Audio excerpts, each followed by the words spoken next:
I know what you're feeling right now. At some point, we've all faced doubts, fears, and an emptiness that seems impossible to fill. Have you ever wondered if there is something bigger at work in your life, even when all seems lost? Today, I want to show you that no matter how big or small your pain or problem, miracles do happen. And they're not just stories from the past, they can transform your life right now. Shall we walk through these stories together? Because in the end, you'll realize, miracles aren't just about what I've done, but about what I can still do in you. Have you ever found yourself in a situation where there seemed to be no way out? A moment when all that was left was emptiness, silence, and the feeling that there was nothing left to do. This was the reality of a simple wedding feast in Cana, when something unexpected happened. That day, while many were celebrating, an urgent need arose. The wine, a symbol of celebration and joy, had run out. It may seem small, but in that context, it meant shame for the family, a public embarrassment that could mark their lives forever. Perhaps you felt something like this, as if something important in your life was missing, exposing you to the judgment of others or leaving you without strength. It was then that my mother, Maria, called me. She knew who I was, even before many understood. She just said, "They don't have any more wine." And I said, "Why are you telling me this?" It wasn't the time, but still, I looked at the need before me and saw something bigger. It wasn't just about wine. It was about restoring joy, avoiding shame, and showing that even in the simplest things, there is room for divine love to act. I asked them to fill ordinary jugs with water, pure, ordinary water, as we so often feel, without color, without prominence, without value. And then, what was ordinary became extraordinary. When they served the drink to the guests, something surprising happened. The master of ceremonies, unaware of what had happened, exclaimed that it was the best wine of the party. Do you see the significance? What once seemed insignificant became the reason for the celebration to continue. Maybe that's what you need to hear today. That what seems worthless in your life, or even lost, can be transformed into something unique, beautiful, and full of purpose. And why did this miracle happen? It wasn't just because I could do it. It was because someone had faith. Mary trusted. The servants obeyed. And together, even without fully understanding, they witnessed the power of transformation. Maybe that's what you need right now, to trust that even what seems hopeless can be transformed when you put it in the right hands. That's the essence of what I do. It's not just about transforming wine. It's about transforming lives, situations, and hearts. And while that wedding went on, celebrating with a wine no one could have imagined, something greater was being demonstrated, that no circumstance is beyond the power of a miracle. Transformation never happens alone. It begins with a step, an act of faith.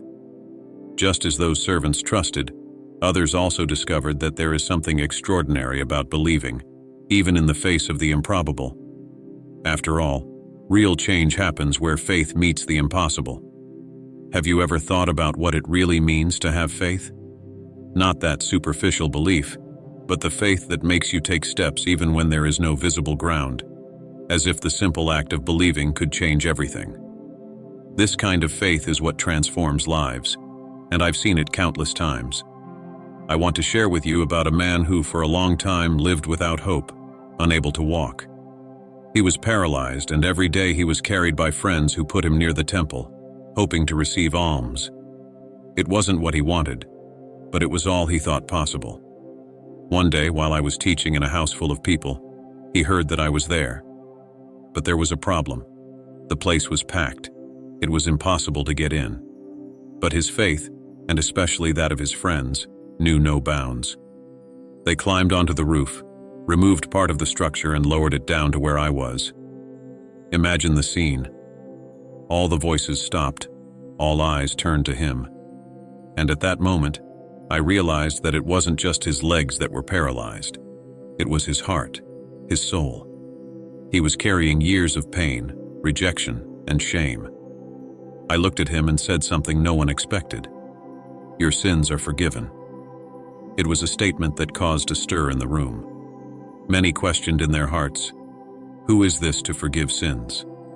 But I knew that before healing his body, something greater needed to be healed inside him. And after that, so that everyone there would know the power of faith and divine love, I said, "Get up, take your stretcher and go home." He got up. He walked. And in his heart, something even greater was restored. That's what faith is.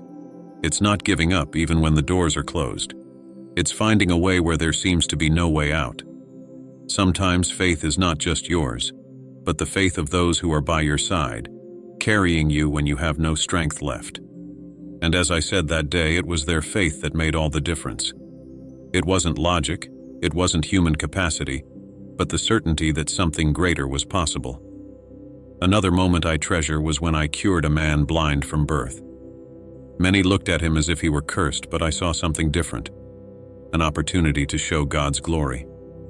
I took some earth, mixed it with saliva, and put it on his eyes, asking him to go and wash in the pool of Siloam.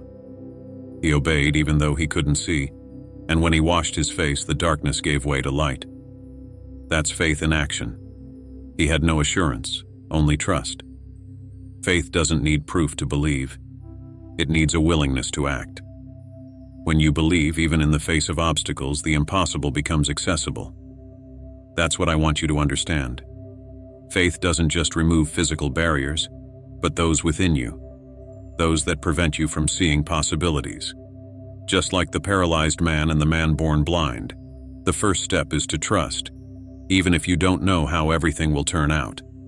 And just as faith was the key to opening these doors, it also opens the door to something even greater, the miracle of provision, which not only supplies what you need, but reveals how much abundance there is where there once seemed to be scarcity. Have you ever felt lacking? As if what you had in your hands was too little to solve a problem that was too big. Maybe you're experiencing this right now, trying to do something that seems impossible with the resources you have. I want to tell you about a day when something extraordinary happened in the face of a seemingly impossible need. I was teaching in a faraway place, and a huge crowd was following me. There were thousands of people, and they had been with me for days. Many were hungry, exhausted, but they didn't want to leave. They were looking for something that would fill more than their stomachs, their souls. But I knew that they also needed strength to carry on. That's when I asked the disciples to give these people something to eat. They looked at me, perplexed. How? They asked. Even months of money wouldn't be enough to feed this crowd. While they were arguing, a boy appeared with something small in his hands, 5 loaves of bread and 2 fish. It was little, practically nothing compared to the hunger of so many. But do you know what I see when I look at the little we have? I don't see the lack, but the opportunity. An opportunity to show that, when something is placed in the right hands, little becomes much. I took that simple food, raised it to the heavens, thanked them, and shared it. We started distributing. First, one group, then another, and another. Until everyone there, more than 5,000 men, not counting women and children, had eaten to their fill.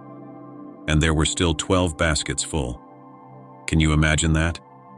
What was insufficient was not only supplied, but overflowed. That day wasn't just about food.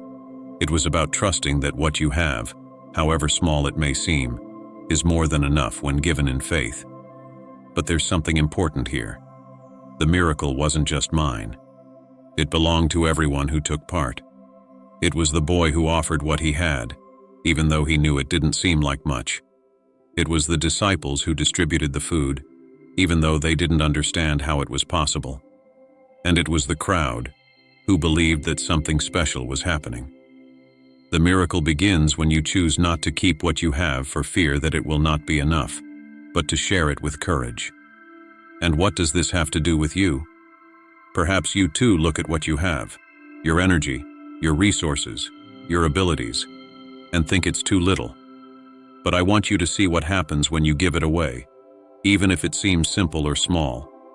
It is in trust that the miracle multiplies. It's in generosity that scarcity turns into abundance. So the next time you feel that what you have isn't enough, remember that boy.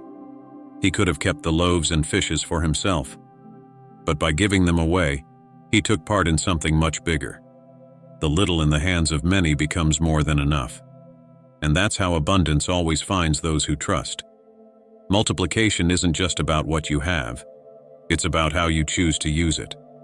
And sometimes it doesn't come in the form of food or money, but in hope, strength, and renewed faith. Like that day when the little fed thousands, there are also miracles that renew us in ways we don't expect, transforming even the emptiest areas of our lives. Because in the end, what we receive always points to something even greater. The pain of losing someone you love is indescribable. It's as if something inside you goes out, leaving only an emptiness that seems impossible to fill. That's what I felt when I saw Mary and Martha, two sisters who had lost their brother Lazarus. They were more than followers. They were friends, people who were by my side even before many understood who I was. When Lazarus fell ill, they sent for me, believing that I could heal him.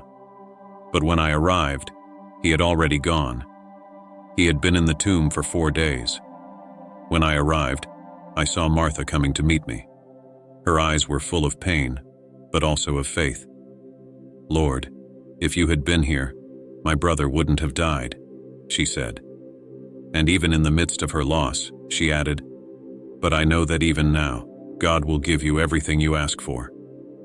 This faith touched my heart deeply. I told her, "Your brother will rise again." She believed, but she thought it would happen in the future, in the resurrection on the last day. It was then that I said something I will never forget. "I am the resurrection and the life. Whoever believes in me, even if they die, will live." While Martha was returning home, Mary, the other sister, came to me crying. Seeing her pain and that of those who accompanied her, my spirit was moved. I cried too. Yes, I cried. Because even knowing the miracle that was about to happen, I felt the depth of human loss, the pain that everyone was carrying. It wasn't just Lazarus's death that moved me, but the suffering of those I loved. And at that moment, I showed them that, even though I was God, I also cared, that their pain was important to me. I went to the tomb and asked them to remove the stone.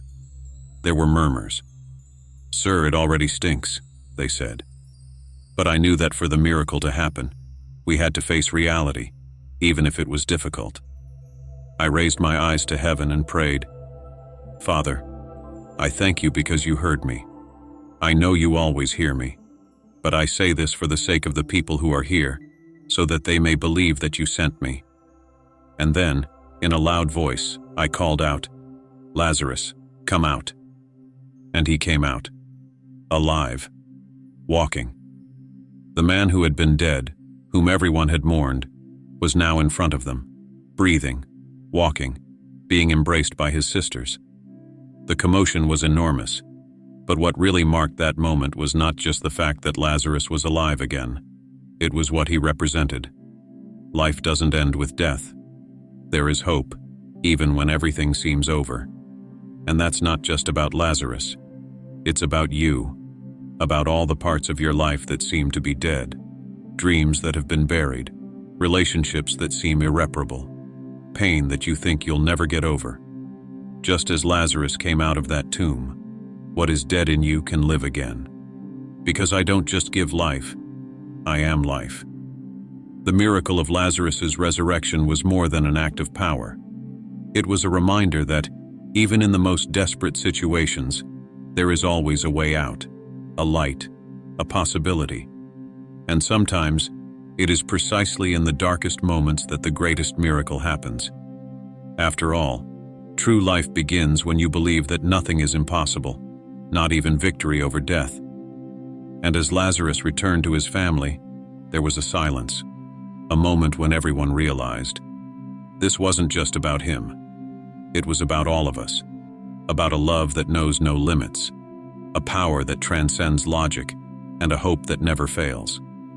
And just as that moment marked their lives, May these words mark yours. Because where there is faith, there is always a new life waiting to be lived.